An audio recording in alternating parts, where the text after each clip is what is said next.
Hello, everyone. Welcome, welcome. Friendly reminder to please turn your cell phones to silent. I just have a couple of announcements today before we begin.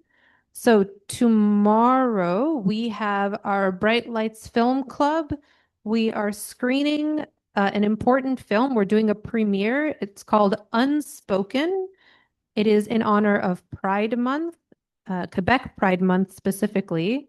And it's about a young man who is homosexual and discovers that his grandfather, who survived the Holocaust, was also homosexual. It should be very interesting. On Thursday, August the 6th, we have Shakespeare in the Park, The Winter's Tale. The show starts at 6 o'clock. If it's raining, please come to the auditorium. There are no rain passes for this show. So it's first come, first serve. If you see that it's raining, try to arrive by 5:30 so you can get a seat.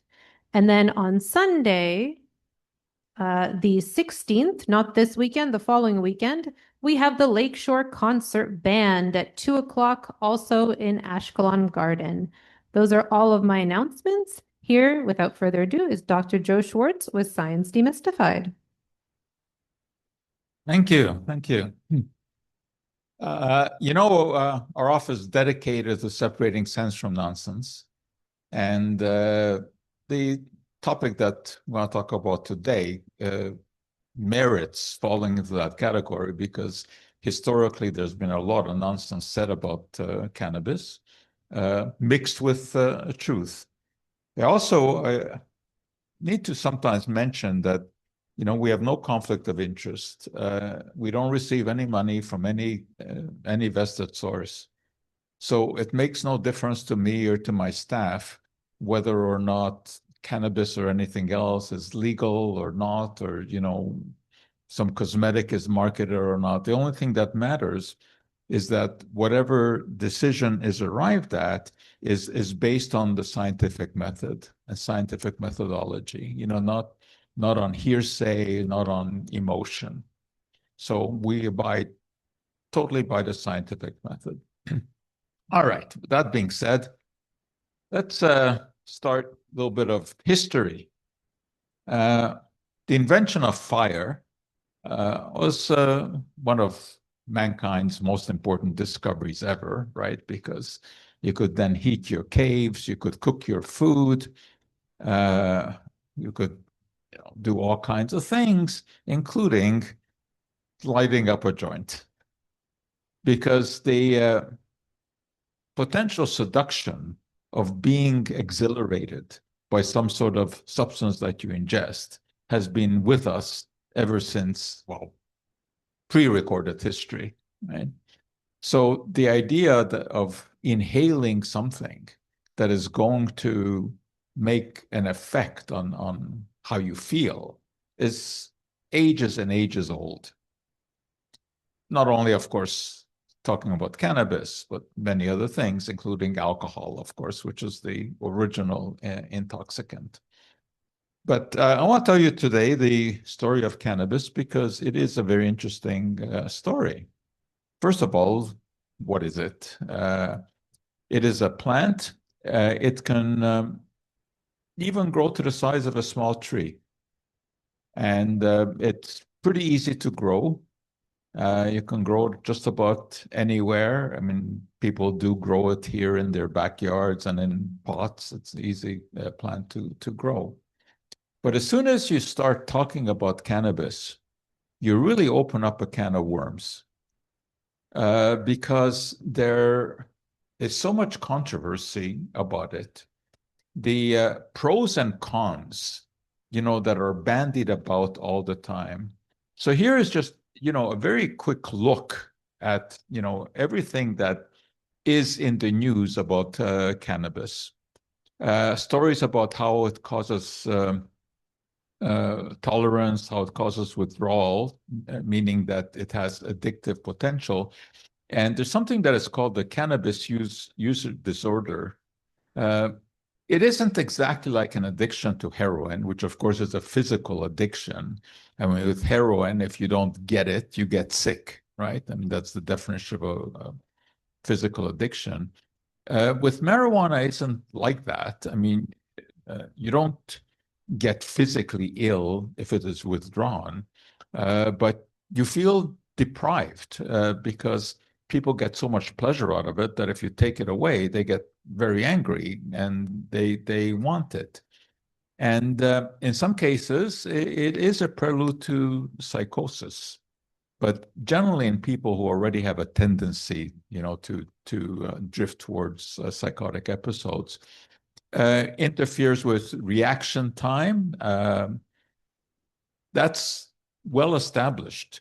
If you're driving and you got to take your foot off the gas and put it on the brake, that time is going to be influenced by cannabis.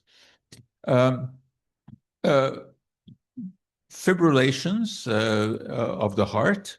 It's rare, but it's been documented. So anyone who has AFib has to be very careful about it.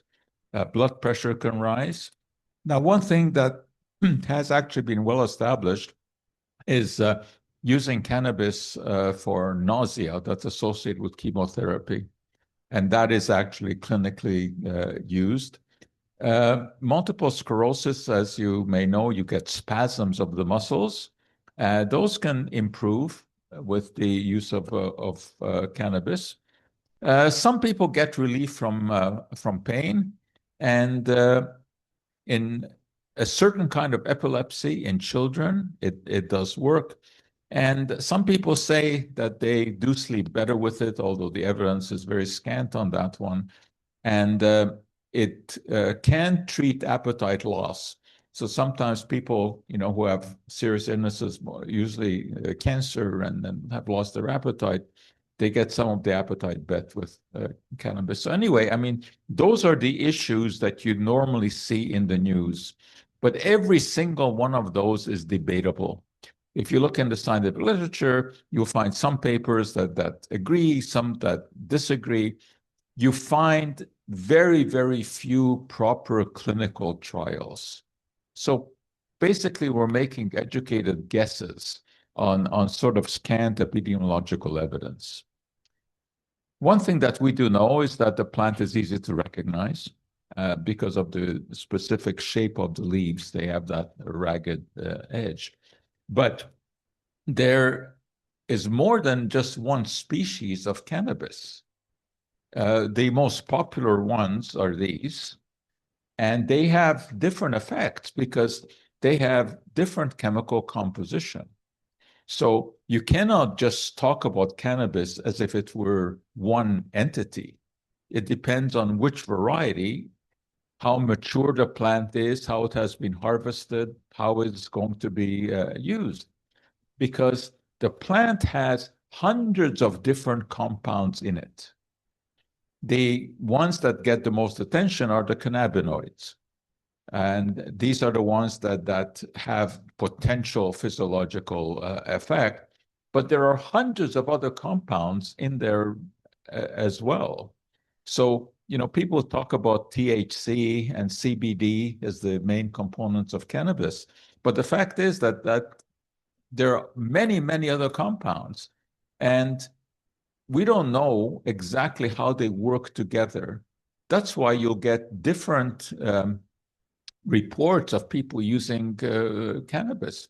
Because if you get an extract that you now, of course, can buy in the cannabis stores, it depends on which particular plant it was extracted from, how it was extracted, what solvents were used to extract it. You'll get different chemical composition totally. So that's why it's not surprising that you get people telling you that they get very different effects when either they smoke cannabis or they take it in some sort of supplement form. So there are many, many different compounds in there. And these are what we refer to as the natural cannabinoids. These are found in the plant naturally. Now, the reason I use the term natural, because it is also possible to duplicate these compounds in the laboratory, in which case we would call them synthetic cannabinoids. But of course, if you duplicate them exactly, which we can do, there is no difference. right? If the molecular structure is the same, it doesn't matter if it was made in the plant or if it was made in a lab. It will behave exactly the same way. But the different cannabinoids don't behave the same way. So the ones that you hear most about are THC, tetrahydrocannabinol, and CBD, cannabidiol. They have very similar chemical structures, but they have very different physiological activities. The one that is psychoactive, the one that will give you the feelings of euphoria and the possible hallucinations, that's THC. CBD is non-psychoactive. It doesn't have any of those effects. But CBD is the one that is mostly talked about in a medical connection. That's the one that gives you the anti-nausea effect. That's the one that gives you the pain-killing effect. But of course, the promoters of cannabis, of which there are many, many, will make all kinds of claims. Just look at this. Those are all conditions supposedly helped by CBD and THC, but this is put together by proponents of cannabis. And there are many of those, who worship at the cannabis altar. And there are all kinds of claims here that are not science-based. And again, the different varieties of the plant will have different effects. So indica and sativa are, even though they may look the same, they are in the same family, they're all in the cannabis family, but they will have different chemical compositions. And then on top of that, there's another species that we refer to as hemp, which doesn't have any of the THC or very minimal amount. So it's not psychoactive at all, but it has a different connection because hemp can be grown to make fiber, and the fiber can be woven into fabrics. You can have hemp clothing or into ropes. And the hemp ropes are very, very strong. And historically, they were used on sailing ships. And to this day, when you see ropes on ships, they're made of hemp because it is very, very strong. But there's no point in trying to shave off some and smoking it because it's not going to give you any kind of an effect. It doesn't have any THC. But historically, hemp rope has played an interesting role. The rope that Benjamin Franklin used in his classic experiment, where he floated a kite to see whether or not lightning was electricity and discovered that it did charge a key that was at the bottom of the rope. Well, it was the hemp rope when it was wet that allowed for conduction. So it has a long and interesting history.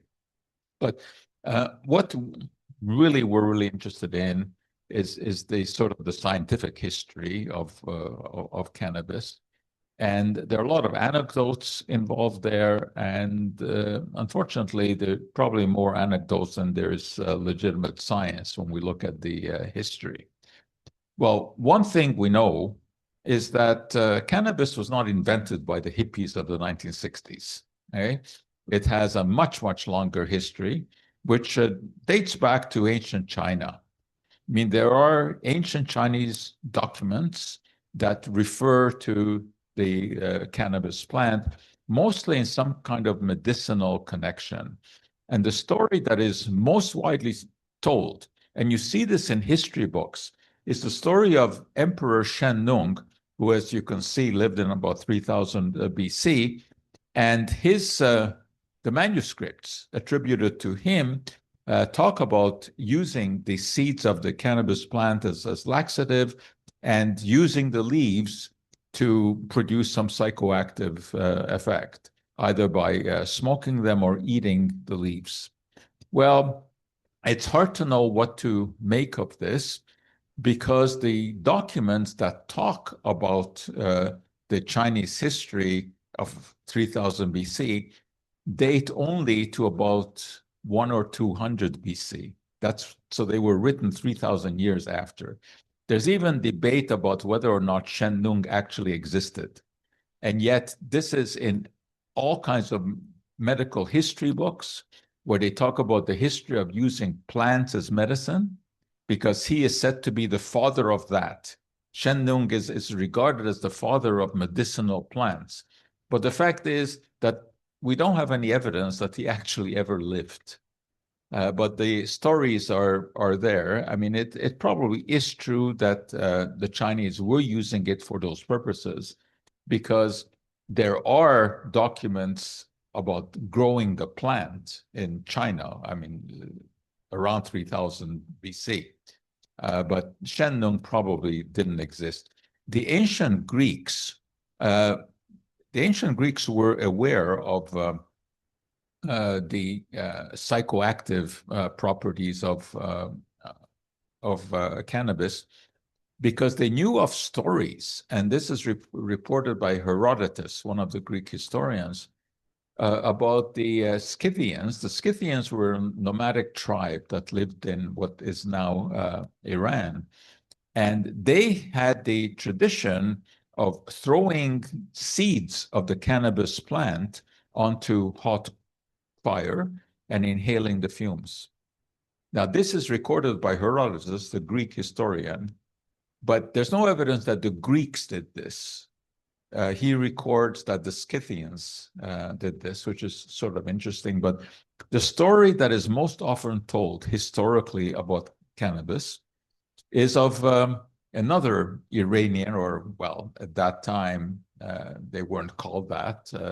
This was even pre-Persian days, but there were people who were living in that area of the world.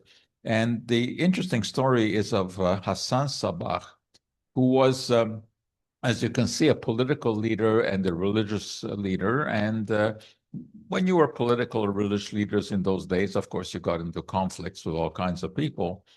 And his followers would routinely kill their opponents. And they took on the name of assassins. Now, the story is that the word assassin comes from the name Hassan. Impossible to know that that is true or not. But the more interesting piece of the story is that supposedly his followers who did his bidding and killed off his enemies did so because he promised them visions of heaven. And he gave them a prelude to this, supposedly by giving them hashish. And of course, once they experienced heaven in that way, they would do his bidding. Probably an apocryphal story, but it is certainly known that hashish was around and was used at that time. Now, hashish is essentially concentrated tetrahydrocannabinol. Hashish is made by scraping off the leaves of the cannabis plant, which have an oily residue on them, and evaporating any moisture out of that. So you get this tarry residue, which is very high in tetrahydrocannabinol. It is the most exhilarating form of cannabis. It is also the one that is closest to causing physical addiction, because the pleasure that people get from it is so high that they want to keep repeating it. When Napoleon invaded Egypt during the Napoleonic Wars, his soldiers learned about cannabis because it was widely used, smoked at that time in Egypt. And there's also a story that is told about how annoyed Napoleon got with this, and that he issued an edict banning the use of cannabis. Again, that's a story that is in many history books, except it's wrong.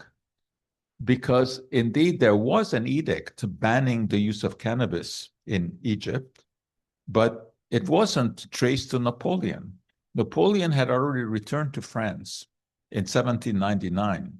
And this edict was passed by the general who replaced him in Egypt. So there actually was a law passed in Egypt to restrict the use of cannabis, but Napoleon did not do that. And the law, in fact, did not get much of a foothold because we know that the French soldiers who were stationed in Egypt extensively learned to use cannabis. And when they came back to France, they introduced it to the general population, especially members of the artistic community. And there was actually a club called Le Club des Hachishins, which was, I guess, loosely translated as the Hashish Eaters Club. And it was restricted to artists at the time. And Théophile Gautier was the founder, but people like Alexandre Dumas, who famously wrote Count of Monte Cristo, were proponents of cannabis. And they claimed that when they were high on cannabis, they were able to write better, their imagination worked better.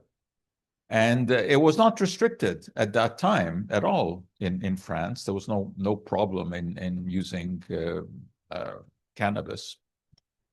Now, in terms of what we know scientifically about cannabis, has a much shorter history than the use of cannabis.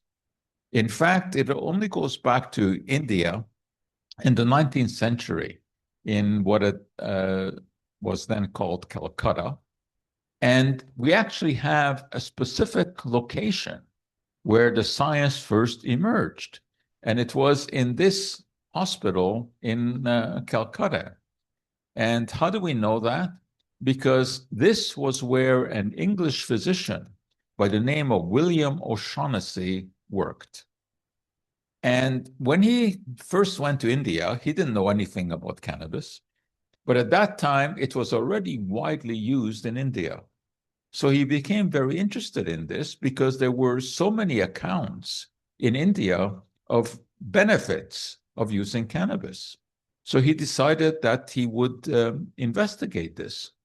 And once he got a position in India, he actually was not only a physician, he also got a position as a professor of chemistry. And he began to do experiments with animals and with people. Now, you have to appreciate that in those days, there were no ethical committees who had to approve whatever research you were going to do. If you decided that, you wanted to try something on your patients, you just did it. So he was taken by the fact that there was this long history of use of cannabis in India for all kinds of medical purposes, and he tested them. And he did this studies of animals and on people and found that actually were some cases where it worked. People said that they have less pain, fewer migraines if they were taking cannabis. He knew about children whose seizures were lessened if they were given cannabis. And in fact, he wrote the first ever scientific paper on cannabis, and here it is, on the preparation of the Indian hemp in the Medical College of Calcutta, and as you can see, 1839. So that is the first scientific report about cannabis. And what did he say? He said that with his trials in India, he had found that the convulsions that normally are associated with tetanus were lessened. Muscle spasms were lessened. People said that they had less pain, that they had less problems with rheumatism. And he documented that in certain cases in children who were plagued with seizures, marijuana would reduce the seizures. And you can see he reported some very dramatic cases, such as the one here, where he described how someone suffering from tetanus, which usually leads to convulsions, was lessened when he used the cannabis. When he returned to England, he started to tell colleagues about this. And they started to use cannabis as well. So we're talking here the middle 1800s. And soon there were others who started to investigate and write about it, such as this one here by Russell Reynolds, an English physician. And again, remember that, there were no legalities here about what doctors could do. If a doctor wanted to try cannabis or anything else on a patient, they just did it. But most of the time, they were ethical and they tried to do the best for their patients. So he tried, and he eventually concluded that cannabis was effective in treating migraines, epilepsy, spasm, convulsions, and relieving nerve pain. So basically corroborating what O'Shaughnessy had said. Now, the interesting thing about this is that Reynolds was physician to Queen Victoria. But there is no evidence, and this has been searched for, but there's no evidence that the Queen actually ever used cannabis, even though her personal physician was a proponent of that. But we also know that Queen Victoria certainly was not against the medicine at all. In fact, she was one of the first people who gave birth using chloroform as an anesthetic. Prince Leopold, who I think was her 11th child, was born using chloroform as an anesthetic. So I think it's possible that she would have used cannabis, but there's no documented evidence for that. But in the 1800s, or after the middle 1800s in England, cannabis preparations of all kinds were widely sold. They were mostly alcohol extracts of the leaves. So you would take the leaves, mash them up, add some alcohol, let it sit for a while, filter it off, and then you'd have what was called tincture of cannabis. As you can imagine, this was not standardized. So depending on who made it, how many leaves you used, how you mashed them, how long you let it sit, you would have completely different preparations. So that's why it's not surprising that you got all kinds of different accounts of what would happen when you took these. Why it was that some people said they were helped, well, others were not at all, because these were all totally non-standardized.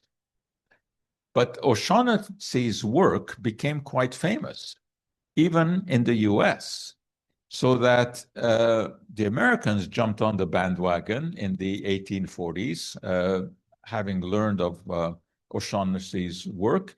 And American doctors started to prescribe what was then called Indian hemp, which was cannabis, as you can see, for pain, for menstrual cramps, insomnia, and for nausea. And that went on until 1942. That's when it was taken off taken off the pharmacopoeia, so it could no longer be prescribed. But notice on the label, it says cannabis, USP, that's United States Pharmaceutical. And you also see the term poison. Well, that's kind of a curious term, because we don't have, believe it or not, in history, any recorded case of anyone ever having died from cannabis or having been seriously injured by it. I mean, there's just no evidence for it. But so I guess labeling it as poison was just sort of to protect against any possible lawsuit, which even back then was an issue in the US. But as I said, it was eventually taken off the market in 1942. And that was mainly due to the work of Harry Anslinger, who was the first commissioner of the Federal Bureau of Narcotics. And he started in 1930. And he was convinced that cannabis was the tool of the devil. And he asked this question: how many murders, suicides, robberies, criminal assaults, holdups, burglaries, and deeds of maniacal insanity it causes each year, especially among the young? Well, the answer is very few. This was a total overstatement. And very often it was minorities, such as the blacks in the South, especially black musicians, jazz musicians. He hated Billie Holiday. because thought that was a drug abuser. And you can see some of the racist comments. Now, remember this from the head of the Bureau of Narcotics. There are 100,000 total marijuana smokers in the US, and most are Negroes, Hispanics, Filipinos, and entertainers. Today, they would add Jews. Their satanic music, jazz, and swing result from marijuana usage. This marijuana causes white women to seek sexual relations with Negroes and entertainers and any others. I mean, obviously absurd, but long before Trump, there were idiots in government. And you can see Anslinger with these ridiculous comments. This was also at a time where such comments like that got a lot of attention and spurred things like this. This was a placard posted in many places. Young and old people, all walks of life. This, that's the marijuana cigarette, may be handed to you by the friendly stranger. It contains the killer drug, marijuana, a powerful narcotic in which lurks murder, insanity, death. Dope peddlers are shrewd. They may put some of this in their tea or coffee, in the cocktail, or in the tobacco cigarette. This is absolute nonsense. Then you add a statement like this. You can grow enough marijuana in a window box to drive the whole population of the United States stark staring raving mad. It wasn't marijuana that did that. We still don't know what did it, but something drove them mad. But it wasn't marijuana. This is ridiculous. And this was also a time when the movie Reefer Madness was released. Any of you ever seen that movie?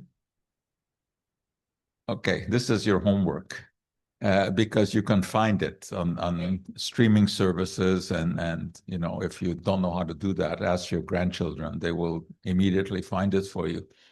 It is hard to even describe. When you watch it now, you will think that this was a parody of some kind, you know, that it was made as a joke. But it wasn't. It was made very seriously to try to scare people away from marijuana, portraying anyone who did marijuana as, you know, being driven to insanity. But anyway, I mean, Anslinger was a powerful guy. And eventually he managed to get the Marijuana Tax Act of 1937 passed, which did not completely make marijuana illegal, but it made it so difficult to grow and to sell because of the heavy taxation and all the regulations that nobody was willing to do that. So in order to grow marijuana, you had to get what was called a stamp, but it was really a certificate. Here it is.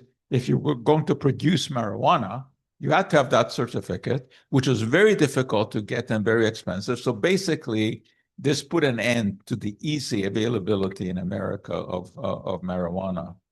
Now, it certainly caused a lot of opposition, and you can see because people enjoyed the marijuana. And but Anslinger was, you know, adamant that this was dangerous. In 1944, after it had been already taken off the market, Mayor LaGuardia in New York commissioned his own study of marijuana because he didn't think that all of this stuff that Anslinger was thinking about was correct. So 1944, the marijuana papers were released by a committee that had been struck by Mayor LaGuardia, and it had very interesting findings. Marijuana use in New York was not as widespread or as alarming as federal officials claimed. Cannabis did not ordinarily lead to violent crime or aggressive behavior. It did not cause sexual depravity or major personality deterioration. Prolonged use did not generally produce the severe physical or mental deterioration that was alleged. Cannabis was not physically addictive in the manner of morphine or heroin. It was not an important cause of juvenile delinquency. This is actually correct. And it is as correct today as it was then. But as you can imagine, LaGuardia got into a heated battle with Anslinger, but Anslinger was much more powerful. So the LaGuardia Commission really had no real impact. And marijuana still was not, certainly not legalized. It had been taken off the pharmacopoeia. But interestingly enough, in 1962, Anslinger got an award from President Kennedy for outstanding record citation. Not, as some history books say, it was not the Medal of Freedom, which is the higher honor. This is actually a very relatively minor recognition of a long career. But Anslinger, as I said, who was the first commissioner of the Bureau of Narcotics, was an out-and-out racist, and just used cannabis as a tool to exercise his racism. Now, hemp did not have the same negative connotation because hemp was needed, especially during the Second World War, when a lot of rope was needed. I mean, you need rope in warfare for all kinds of things. So hemp was never, made illegal. It was perfectly okay to grow hemp, and it still is. There are farmers who grow hemp, and they have to put up signs like this because this actually goes back to the 60s when hippies started to ravage fields of hemp, thinking that they could get high on it.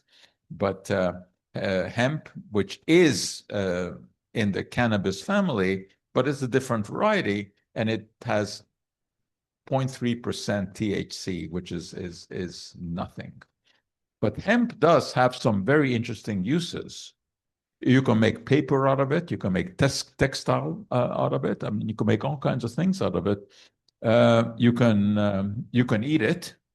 You can go to the store and buy hemp hearts, which are very high in fiber, and they also contain omega-3 fatty acids, which are good. You can get hemp seed oil. I mean, just like you can get, corn oil or olive oil, you can get the oil squeezed out of the hemp. And actually, it's a pretty good oil. It has a good ratio of omega-3 and omega-6, but it's pretty expensive. But it has essentially no THC content, so you don't have to worry about getting high using hemp seed oil. I don't know what Kennedy thinks about that. I think that would be interesting to find out, because, as you know, he is idiotically against seed oils. I mean, he's got a passion against them, and I mean, total foolishness. But he also likes to get high. So he may have a different view of hemp seed oil, even though it wouldn't make you high, but he wouldn't know anything about what does or what doesn't, because he knows nothing about anything. All right, continuing scientifically. In the 1940s, Roger Adams, who was one of the best-known organic chemists in the world, actually, at that time, was the first one to actually isolate tetrahydrocannabinol and cannabidiol. This is not an easy thing to do. We talk often about the number of different compounds that are present in a plant, but to actually get to know that is a long, laborious process. To separate THC and CBD from the hundreds of other compounds that are found in cannabis plant is a very difficult thing to do. You generally use a technique called chromatography, whereby you use a column of a material, something like alumina or silica, to which different compounds stick to different extents. So you pour a solution of your mixture on top of this column, and slowly as the mixture diffuses down the column, different compounds will stick to it more or less, so they will come out at the bottom at different times. But it's a very difficult process to separate these compounds. So he was able to do that. And then an Israeli chemist, Raphael Makulam, finally determined the molecular structure, which is yet another difficult thing to do. I mean, it's one thing to separate the components of a mixture and find that, you have a pure component, which you can tell because it has a fixed melting point and dissolves specifically in solvent, etc. I mean, but what its molecular structure is, that is a much more complicated business. But in the 1960s, Makulam was able to determine this. So by the time that the hippies got into the game, the science was emerging. We knew what components there were in cannabis. We knew about THC. We knew about CBD. And of course, it became very popular at that time, even though it was illegal. But most of the time, the authorities looked the other way. When John Lennon was openly smoking it, I mean, nobody said anything about it. And some people got into it in a big way. And, it was in the 1960s, it was common at Woodstock, for example. Any of you were at Woodstock? No? I mean, Woodstock was thick with the smoke of cannabis. And of course, every other drug that they could get their hands on, LSD was very prevalent. So anyway, in the 60s, it was, quite openly used, even though it was totally illegal, but the authorities looked the other way. Then the same Israeli chemist who originally found the molecular structure discovered that the cannabinoids, that is the compounds that he had investigated and of which he determined the molecular structure, actually had a pharmacological effect. Because up to that time, I mean, it was obvious from people having used it that it has a pharmacological effect. I mean, if you're getting high, something is happening in your body. But he was the first one to determine exactly what was happening. And what was happening was that tetrahydrocannabinol, the active ingredient, happened to resemble a molecule called anandamide that is already present in the body. Because, it's interesting here. I mean, you might wonder, why should it be that a plant that grows, in some garden somewhere should have an effect on how your body functions? Well, the explanation is that somehow it has to mimic some activity that is already going on in your body. And anandamide is a chemical that partially controls your mood. And I say partially because your mood is due to many different substances. I mean, that serotonin, dopamine, these things that you hear about all have an effect on your mood, but so does anandamide. And it turns out that the molecule tetrahydrocannabinol has a shape that is very similar to anandamide, so it fits into the same receptors. Receptors are special proteins on cells, which you can think of as a keyhole. And a molecule comes along, which acts like a key, and it fits into that receptor like a key fits into a keyhole, and then it causes some activity in the cell. And this is the explanation for why cannabis will make you high, because it mimics anandamide, which is a mood-enhancing substance. But Menuham didn't stop there. Once he understood that there was a physiological explanation for tetrahydrocannabinol, he began to explore it further. And he began to collaborate with others. And you can see that pretty soon discovered that it was effective against seizures. This had been anecdotally known. I mean, I've already, referred to that several times, but now it began to be systematically investigated. And eventually it meant that you would try to use a standardized version as a medicine.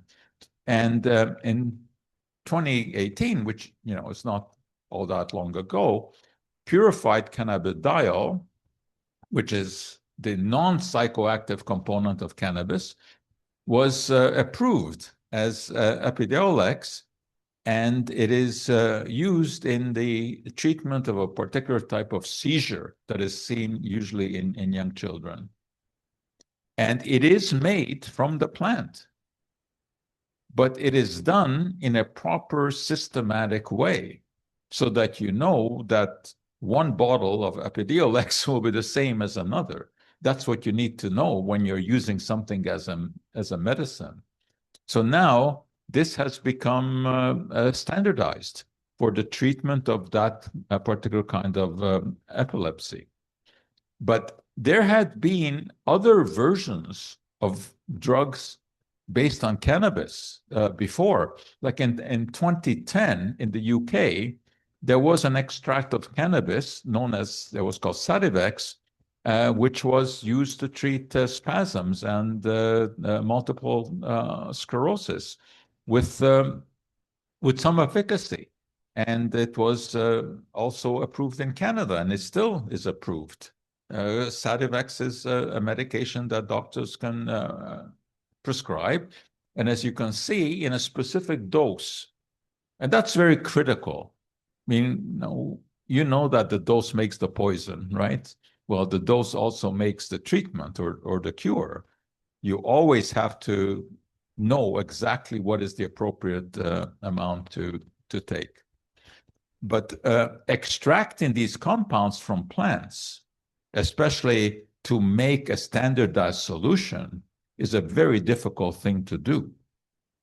What you ideally want is to duplicate that molecule in the lab, because then you can absolutely make a standardized solution, right? Once you've synthesized a pure compound, you can take X milligrams, dissolve it in Y amount of solvent, and you have a known concentration. So synthetic tetrahydrocannabinol is available. And it goes under the name of Marinol in Canada. And it has been available mostly for boosting appetite.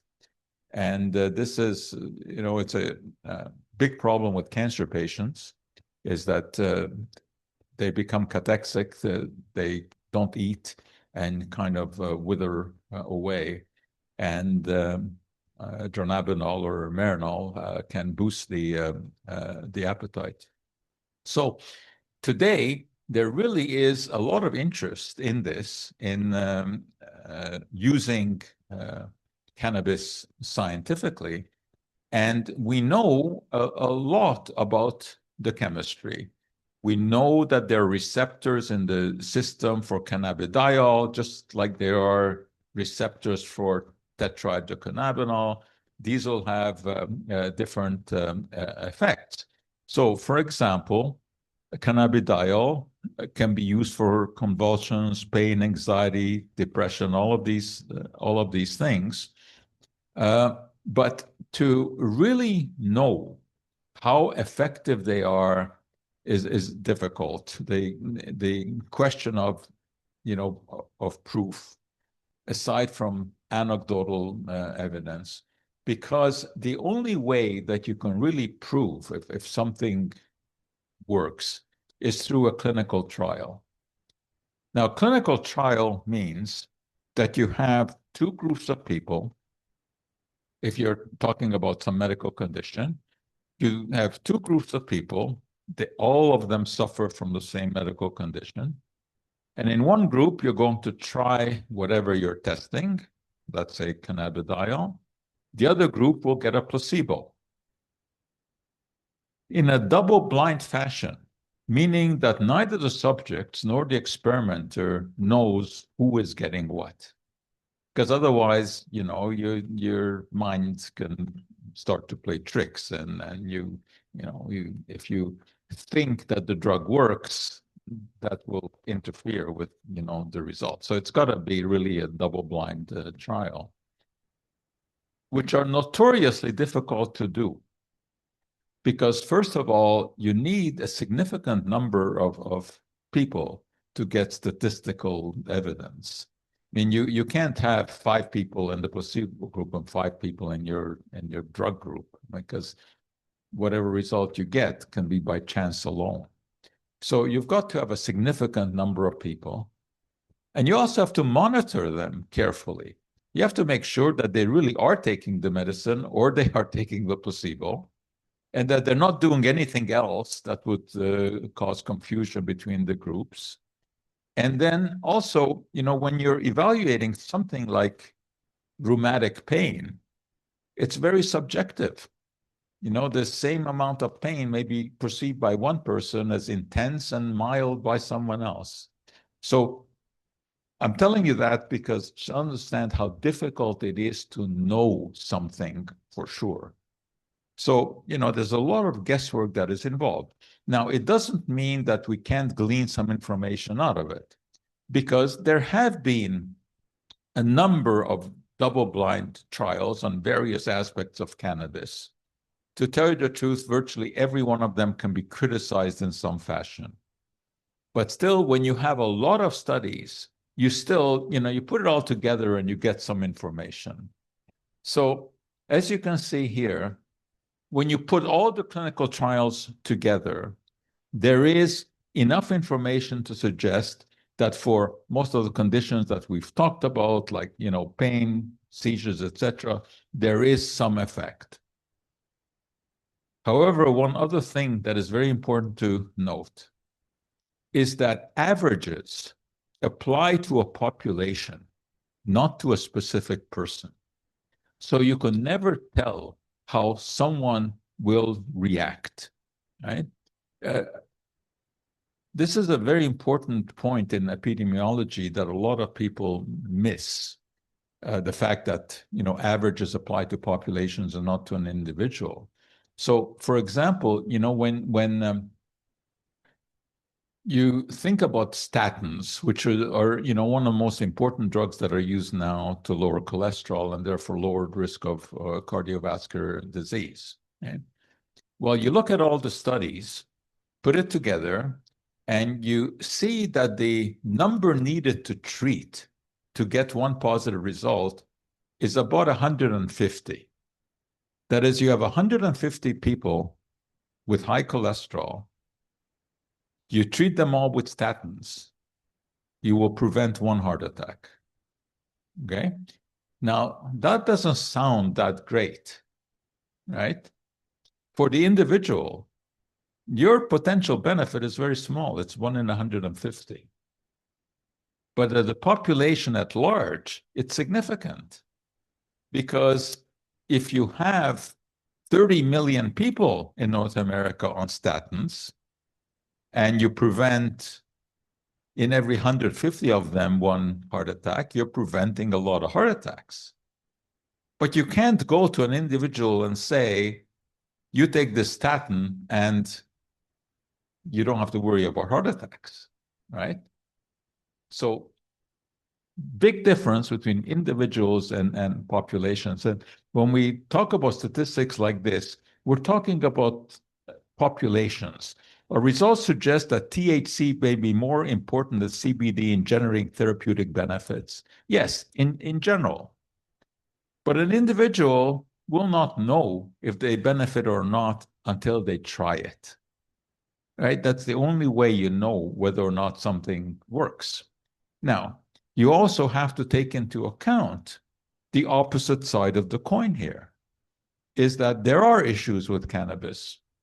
There is this addiction potential. Again, we're not talking about addiction like heroin, right? You're not going to go into convulsions if you don't get your cannabis. But you do enjoy it so much that you keep wanting to have it, and it becomes a compulsion. There are side effects also that have to be considered. If any of you have ever tried cannabis, none of you, of course, ever have. You know that sleepiness is one of the possible side effects, but there are others, and one of the ones that really should be mentioned more often is that there's a potential cross-reaction with other medications because it is metabolized by the same enzymes that metabolize or break down many medications. So what happens is that if you are, let's say, taking CBD, it will displace its chemical competitors from those enzymes. So what that can mean is that the drug that you're taking will actually be at a higher concentration in your blood because cannabis blocks its breakdown by occupying the receptors on enzymes. And that can be very significant.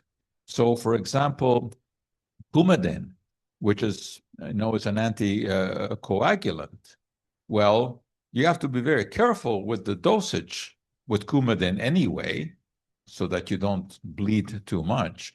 But if you're on cannabis, that makes it very difficult. So the fact that it has been so readily legalized and is so widely available also is a problem because people don't necessarily know the problems that can come with it. You know that you can go into the cannabis stores and buy a fantastic array of these products, right? I mean, you can get all kinds of, you can get THC. This is pure THC, as you can see. You can get CBD, you can get THC that comes from sativa plants. The dosage varies. I mean, the variety is amazing. You can get ones that contain both THC and CBD. It's endless. I mean, there are dozens and dozens of preparations, not only in tinctures, but you can get tablets. You can also, of course, get the ground up leaves as well to smoke. Some places you can even buy cakes that have been treated with either THC or CBD. I mean, it really is like the Wild West because you can sell anything. I mean, believe it or not, you have suppositories which are made with either THC or CBD, making all kinds of claims. You really don't know the dosage. You don't know the purity of these things. Now, at least, when you buy it in the cannabis store, there's at least some attempt at standardization. There's a chance that if it tells you it has, 20 milligrams of something, that's what it has. But you still don't know what it's going to do to you. And the only way to know is to find out. And as I told you, there is no big risk. I mean, aside from the ones that I just told you about taking it with medicines, but it's not the killer substance, that you may have heard about. But there's one warning.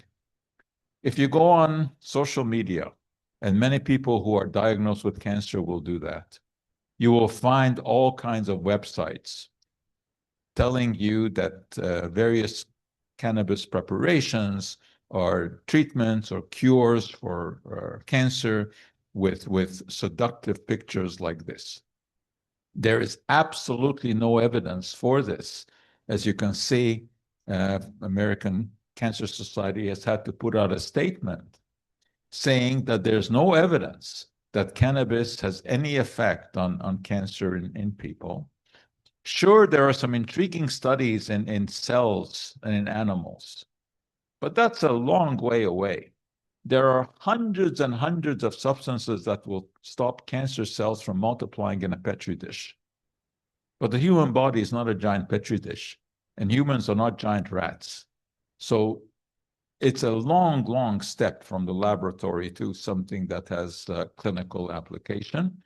Although it is true that there's, no death from overdosing on cannabis. So some of the scares are overdone, but still, we do have evidence that extensive recreational use in teenagers causes behavioral problems. It can be a step towards a psychotic episode. It's rare, but it does happen. And the average cannabis user is twice as likely to develop psychiatric disorders. So,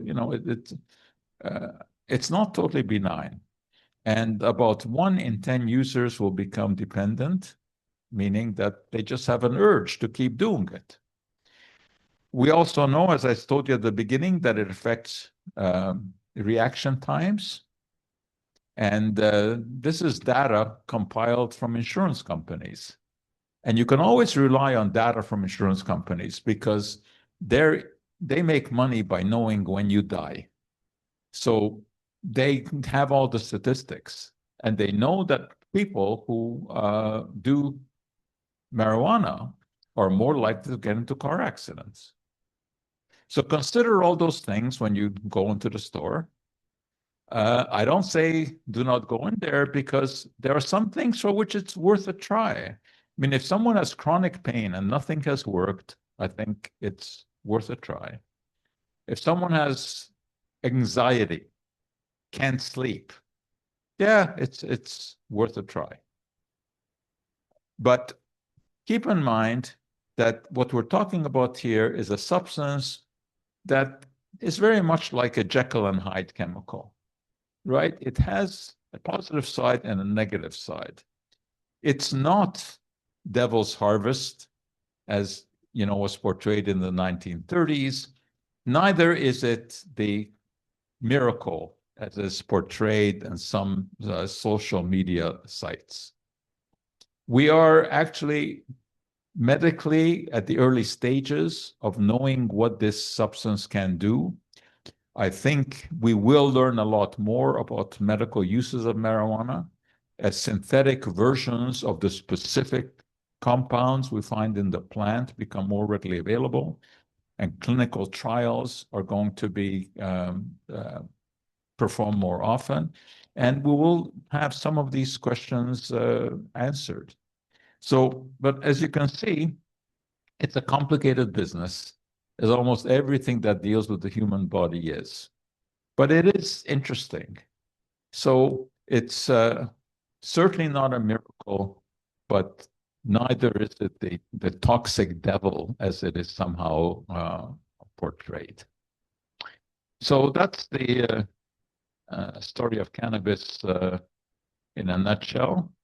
I suspect if we were to do this in a couple of years, we will have some more clinical trials to report on, and maybe there'll be more dramatic effects that have been noted. But certainly the one that I think be relied on is if anyone is nauseous when they're undergoing chemotherapy, there's pretty good evidence that it will reduce the nausea. So that is something to ask the oncologist. Yeah.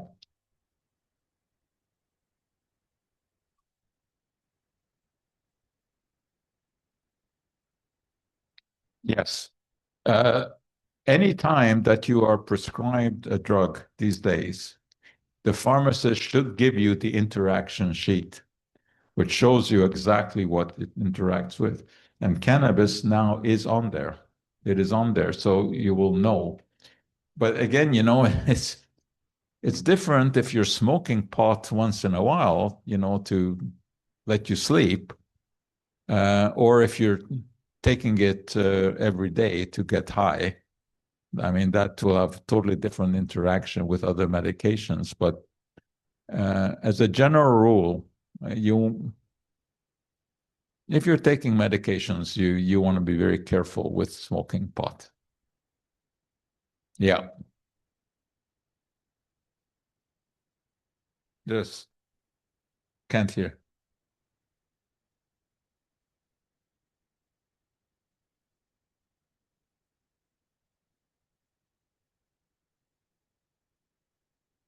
Big difference between what?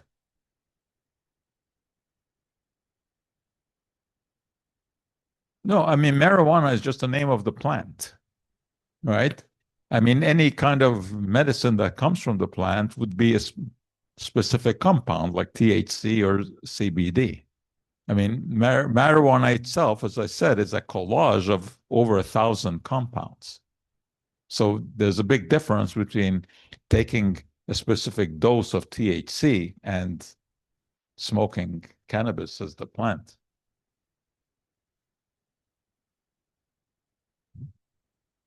Okay, well, you still have time to go to the store on Queen Mary and get some and get some.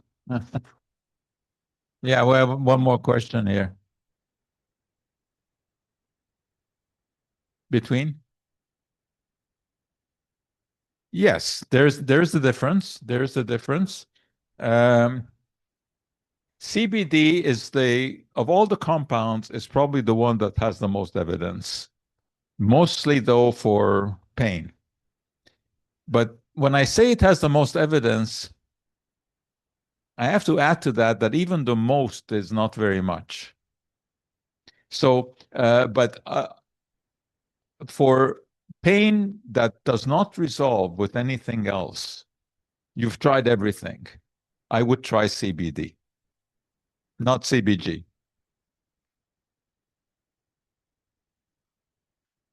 If what?